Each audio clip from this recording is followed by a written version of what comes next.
जय हिंद मेरे प्यारे साथियों। तो आप लोगों का स्वागत है अपने यूट्यूब चैनल कैसन क्लासेस में। तो बात करते हैं तो हम लोगों ने बिहार बोर्ड के 12th का ऑब्जेक्टिव की जो क्लास चला रही थी उस क्लास में हम लोगों ने यहाँ तक कि हम लोगों ने कंप्लीट कर चुका है। कंप्लीट करने का मतलब ये है कि 11 चैप्टर तक आपकी ऑब्जेक्टिव की क्लास कंप्लीट हो चुकी है। आज मेरा 12वां चैप्टर की बारी है। तो बात करते हैं 12वां चैप्टर की। तो 12वां चैप्टर की बात करते हैं, जैसे कि बात करते हैं 12वां चैप्टर है मेरा औपनिवेशिक शहर। क्या है? औपनिवेशिक शहर। ठीक है, तो ये इसकी क्लास को शुरू करते हैं। ज़्यादा टाइम नहीं लेके सीधा सीधी क्वेश्चनों पे आते हैं। जैसे बात करें गेटवे ऑफ इंडिया के निर्माण कब हुआ, तो गेटवे ऑफ इंडिया के निर्माण 1911 ईस्वी में हुआ। कब हुआ? 1911 में गेटवे ऑफ इंडिया का निर्माण हुआ था। याद रखिएगा, मोस्ट PBI क्वेश्चन है। अगला बात करते हैं कि भारत में रेलवे की शुरुआत कब हुई थी। तो भारत में रेलवे की शुरुआत 1853 ईस्वी में हुई थी। कब हुई थी? 1853 ईस्वी में हुई थी। आगे बात करते हैं कि भारत की राजधानी कोलकाता से दिल्ली स्थानांतरित हुई थी। भारत की राजधानी जो कोलकाता थी पहले, उसको दिल्ली कब स्थानांतरित किया गया था, कब बनाया गया था? तो 1911 में दिल्ली को दिल्ली बनाया गया था। ठीक है, चलिए अगला बात करते हैं कि कोलकाता में सर्वोच्च न्यायालय की स्थापना कब हुई थी। कोलकाता में सर्वोच्च न्यायालय की स्थापना जो हुई थी 1773 में हुई थी। ये मोस्ट PBI सारे क्वेश्चन हैं, इस सारे को हमेशा दिमाग में बैठाकर एक ढंग से करने का प्रयास कीजिएगा। ठीक है, चलिए आगे बात करते हैं। अगला क्वेश्चन, औपनिवेशिक शहर में प्रायः 3 शहर शामिल किए जाते हैं। से मद्रास औपनिवेशिक शहर में कौन सी शहर शामिल किए जाते हैं? तो बता दें कि आपको मद्रास, कोलकाता तथा मुंबई 3 शहर शामिल किया जाता है औपनिवेशिक शहर में। आगे बात करते हैं ब्रिटिश ईस्ट इंडिया कंपनी को किसने दिया था। तो ब्रिटिश ईस्ट इंडिया कंपनी को ब्रिटेन के राजा ने दिया था। किसने दिया था? ब्रिटेन के राजा ने दिया। आगे बात करते हैं शाहजहानाबाद को बसाया था। तो शाहजहानाबाद को बसाया था शहरयारेन ने। किसने बसाया था? शहरयारेन ने जहानाबाद को बसाया था। आगे बात करते हैं कि 1857 के कौन विद्रोह में पहले दिल्ली के कोतवाल हुए? तो गंगाधर नेहरू की 1857 में कौन विद्रोह के पहले दिल्ली के कोतवाल हुए? तो हुए थे गंगाधर नेहरू। ठीक है, आगे बात करते हैं कि प्लासी में अंग्रेज़ों तथा बंगालों में नवाब में युद्ध हुआ था। कब हुआ था? प्लासी में किसके साथ? अंग्रेज़ों तथा बंगाल के नवाब में युद्ध हुआ था। कब हुआ था? वो हुआ था आपका 1757 ईस्वी में। कब हुआ था? 1757 ईस्वी में। आगे बात करते हैं अखिल भारतीय जनगणना का पहला प्रयास जिस वर्ष किया गया था वह था 1872 ईस्वी। कब था? 1872 ईस्वी। अखिल भारतीय जनगणना का जो शुरुआत किया गया था, अखिल भारतीय जनगणना का पहला प्रयास जिस वर्ष किया गया था वो किया गया था 1872 में। ठीक है, मोस्ट PBI क्वेश्चन है, दिमाग में बैठा के रखिए। आगे बात करते हैं सर्वे ऑफ इंडिया का गठन कब किया गया था। सर्वे ऑफ इंडिया का गठन 1878 में किया गया था। ठीक है, सर्वे ऑफ इंडिया का गठन किया गया था 1878 में। आगे बात करते हैं मद्रास का नाम बदल कर रखा गया। मद्रास का नाम बदलकर चेन्नई रखा गया। याद रखिएगा, कब क्या रखा गया है? मद्रास का नाम बदलकर चेन्नई रखा गया। आगे बात करते हैं विक्टोरिया टर्मिनल किस शैली की इमारत है। तो विक्टोरिया टर्मिनल नवगांथिक शैली की इमारत है। किस शैली की इमारत है? नवगांथिक शैली की इमारत है। आगे बात करते हैं चौल इमारत किस नगर की प्रमुख विशेषता है। तो चौल इमारत मुंबई की प्रमुख विशेषताएँ हैं। ठीक है, चलिए अगला क्वेश्चन देखते हैं। सुएज नहर व्यापार हेतु खोली गई थी। सुएज नहर व्यापार हेतु आपको 1869 ईस्वी में खोली गई थी। कब खोली गई थी? सुएज नहर व्यापार हेतु 1869 ईस्वी में खोली गई थी। ठीक है, चलिए आगे बात करते हैं।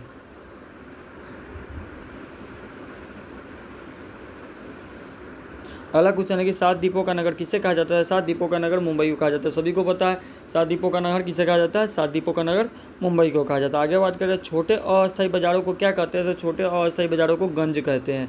क्या कहते हैं? छोटे अस्थायी बाजारों को गंज कहते हैं। आगे बात करते हैं नगर का प्रधान अधिकारी कहलाता था। नगर का प्रधान अधिकारी जो कहलाता था वो पुरपाल कहलाता था। क्या कहलाता था? पुरपाल कहलाता। आगे बात करते हैं फोर्ट विलियम किस शहर में स्थित है। तो फोर्ट विलियम कलकत्ता में स्थित है। किस शहर में स्थित है? कलकत्ता में स्थित है। आगे बात करते हैं गेटवे ऑफ इंडिया किस शैली का उदाहरण था। गेटवे ऑफ इंडिया इंडो सार्वजनिक शैली का उदाहरण है। किस शैली का उदाहरण है? इंडो सार्वजनिक शैली का उदाहरण है। ठीक है, चलिए आते हैं 13वां नंबर चैप्टर पे। 13वां नंबर चैप्टर के ज़्यादा कोशिश करूँगा कि आज ये 15 की 15 ऑब्जेक्टिव रात तक ख़त्म हो जाए। 2 वीडियो बनाकर आज ख़त्म कर दूँ इसको। ये आज 12वां और 13वां देखते हैं, उसके बाद 14 और 15 रह जाएगी और आपको रात में करा दी जाएगी। ठीक है, बात करते हैं 13वां नंबर क्वेश्चन है कि महात्मा गांधी और राष्ट्रीय आंदोलन। बात करते हैं कि जलियांवाला बाग हत्याकांड किस वर्ष हुआ था। जलियांवाला बाग हत्याकांड 1919 ईस्वी में हुआ था। याद रखिएगा, मोस्ट PBI क्वेश्चन है। जितने भी क्वेश्चन बता रहे हैं बहुत सी अच्छी क्वेश्चन है और सारी चीज़ों को बेहतर ढंग से पढ़ने का प्रयास कीजिएगा। आगे बात करते हैं कि राज्य में स्थित है। दंडी किस राज्य में स्थित है? तो गुजरात में स्थित है। किस राज्य में स्थित है? गुजरात में स्थित है। आगे बात करते हैं 1942 ईस्वी में कौन सा आंदोलन हुआ? तो 1942 ईस्वी में भारत छोड़ो आंदोलन हुआ। यह भी मोस्ट VBI क्वेश्चन है, बहुत बड़ी एग्जाम में पूछा गया है। ठीक है, भारत छोड़ो आंदोलन कब हुआ था? 1942 में हुआ था। आगे बात है कि दिल्ली चलो का नारा किसने दिया था? तो दिल्ली चलो का नारा सुभाष चंद्र बोस ने दिया था। किसने दिया था? दिल्ली चलो का नारा सुभाष चंद्र बोस ने दिया था। आगे बात करें इंडियन नेशनल आर्मी का गठन किसने किया? तो इंडियन नेशनल आर्मी का गठन किया था सुभाष चंद्र बोस ने। किसने किया था? सुभाष चंद्र बोस ने। आगे बात करते हैं गांधी जी ने असहयोग आंदोलन किस वर्ष शुरू किया था? तो गांधी जी ने असहयोग आंदोलन 1920 में शुरू किया था। कब किया था? 1920 में शुरू किए थे। ठीक है, आगे बात करते हैं काला कानून किसे कहा गया था? काला कानून रोलेट एक्ट को कहा गया था। क्या कहा गया था? काला कानून रोलेट एक्ट को कहा गया था। बात करते हैं अगला क्वेश्चन की बात करते हैं कि बिहार में चंपारण सत्याग्रह कब शुरू हुआ? तो बिहार में चंपारण सत्याग्रह शुरू हुआ था 1917 ईस्वी में। कब हुआ था शुरू? 1917 ईस्वी में बिहार में चंपारण सत्याग्रह शुरू किया गया था। आगे बात करते हैं किसका प्रकाशन अब्दुल कलाम आज़ाद ने किया था? तो किसका? अहिलाल का प्रकाशन अब्दुल कलाम आज़ाद ने किए थे। आगे बात करते हैं कि स्वतंत्र भारत का अंतिम गवर्नर जनरल कौन था? तो स्वतंत्र भारत का अंतिम गवर्नर सी राजगोपालचारी थे। कौन थे? सी राजगोपालचारी। अगला बात करते हैं मुस्लिम लीग की स्थापना किस वर्ष की गई थी? तो मुस्लिम लीग की स्थापना की गई थी 1906 ईस्वी में। कब किया गया था? 1906 ईस्वी में। आगे बात करते हैं पुना समझौता किस वर्ष हुआ था? तो पुना समझौता 1932 ईस्वी में हुआ था। कब हुआ था? पुना समझौता 1932 ईस्वी में हुआ था। मोस्ट VBI क्वेश्चन है, इसको दिमाग में बैठा के रखिएगा। आगे बात करते हैं महात्मा गांधी को सर्वप्रथम महिमा किसने कहा था? महात्मा गांधी को सर्वप्रथम महिमा रविंद्रनाथ टैगोर ने कहा था। आगे बात करते हैं अखिल भारतीय किसान सभा का पहला अधिवेशन कहाँ हुआ था? तो अखिल भारतीय किसान सभा का पहला अधिवेशन लखनऊ में हुआ था। कहाँ हुआ था? लखनऊ में हुआ था। आगे बात करते हैं गांधी जी किसे अपना राजनीतिक गुरु मानते थे? तो गांधी जी अपना राजनीतिक गुरु गोपाल कृष्ण गोखले को मानते थे। किसको मानते थे? गोपाल कृष्ण गोखले को अपना राजनीतिक गुरु मानते थे। आगे बात करते दूसरा गोलमेज सम्मेलन लंदन में आयोजित हुआ था।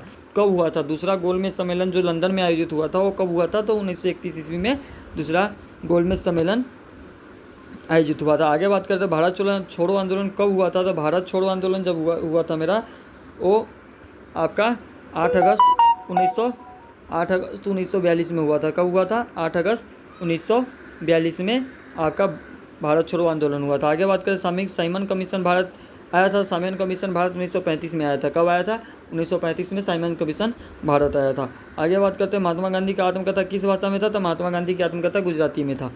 किस भाषा में था? तो गुजराती में था महात्मा गांधी का आत्मकथा। ठीक है, आगे बात करें यूनिट का लास्ट नामक रचना किसकी है? तो यूनिट का लास्ट नामक रचना रसिकन की है। किसकी है? रसिकन की है। ठीक है, आगे बात करते हैं महात्मा गांधी दक्षिण अफ्रीका से भारत वापस कब आए थे? महात्मा गांधी दक्षिण अफ्रीका से 1915 में भारत आए थे। आगे बात करते हैं चौरी चौरा कांड कब हुआ था? चौरी चौरा कांड आपको 5 फरवरी 1922 की याद हुआ था। याद रखिएगा, मोस्ट VBI ये भी क्वेश्चन है।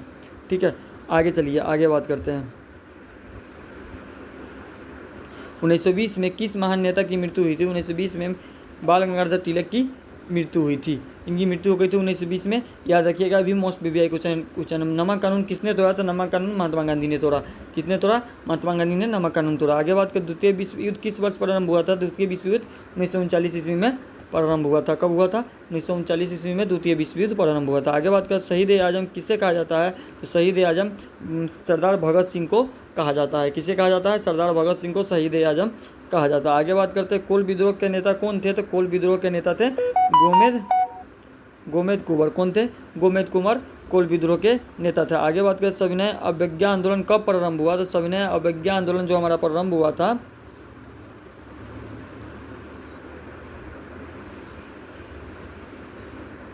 सविनय अवज्ञा आंदोलन प्रारंभ हुआ था 1930 में। कब हुआ था? 1930 में प्रारंभ हुआ था। बात करते हैं अगला क्वेश्चन गांधी इरविन समझौता कब हुआ था? तो गांधी इरविन समझौता हुआ था आपका 1931 में। कब हुआ था? 1931 में गांधी इरविन समझौता 1931 में हुआ था। आगे बात करते हैं भारतीय राष्ट्रीय कांग्रेस की स्थापना कब हुआ? तो भारतीय राष्ट्रीय कांग्रेस की स्थापना 1885 में हुआ था। कब हुआ था? 1885 में भारतीय राष्ट्रीय कांग्रेस की स्थापना हुआ था। आगे बात करते हैं महात्मा गांधी द्वारा शुरू किया गया पहला जन आंदोलन कौन था? तो महात्मा गांधी द्वारा शुरू किया गया पहला जन आंदोलन था नील आंदोलन। कौन था? नील आंदोलन। देखिए जितने भी क्वेश्चन बताया जा रहा है ना, सारे के सारे मोस्ट VBI सब इंपॉर्टेंट क्वेश्चन है। ये सारे प्रीवियस ईयर से क्वेश्चन जो पूछा गया है उसका और आपका एनसीईआरटी दोनों को मिलाकर क्वेश्चनों को बनाया गया। अगर इसकी पीडीएफ चाहिए तो मैं बार बार कहता हूँ, मेरे थंबनेल पर मेरा नंबर दिया गया, उसमें टेलीग्राम पर जाकर आप मैसेज कर सकते हैं, वहाँ से पीडीएफ आपको प्रोवाइड करा दी जाएगी, ठीक है। और 100% वहीं से आपकी पीडीएफ प्रोवाइड कराई जाएगी, क्या कि इधर यूट्यूब से प्रोवाइड ना मिलने वाली है, क्या कि मैं यहाँ पर पीडीएफ की चीज़ें डालता ही नहीं हूँ, इसलिए तो आपको वहाँ से जाकर लेना पड़ेगा। चलिए आज की क्लास हम यहीं पे ख़त्म करते हैं, मिलते हैं नेक्स्ट क्लास में, जो हमारा लास्ट क्लास होगी हिस्ट्री की 14 और 15 जो ऑब्जेक्टिव की लास्ट क्लास होगी। तो वो वीडियो शायद आपकी आज रात में डल जाए या कल सुबह डल जाए, दोनों में से किसी समय भी डल सकती है। कल ख़त्म करके ज्योग्राफी की क्लास शुरू करेंगे, जो 23 चैप्टर है हमारा, उसको भी ख़त्म करेंगे, बहुत जल्द से जल्द ख़त्म करने का प्रयास करेंगे। तो जय हिंद, मिलते हैं नेक्स्ट वीडियो में, आज के लिए थैंक यू।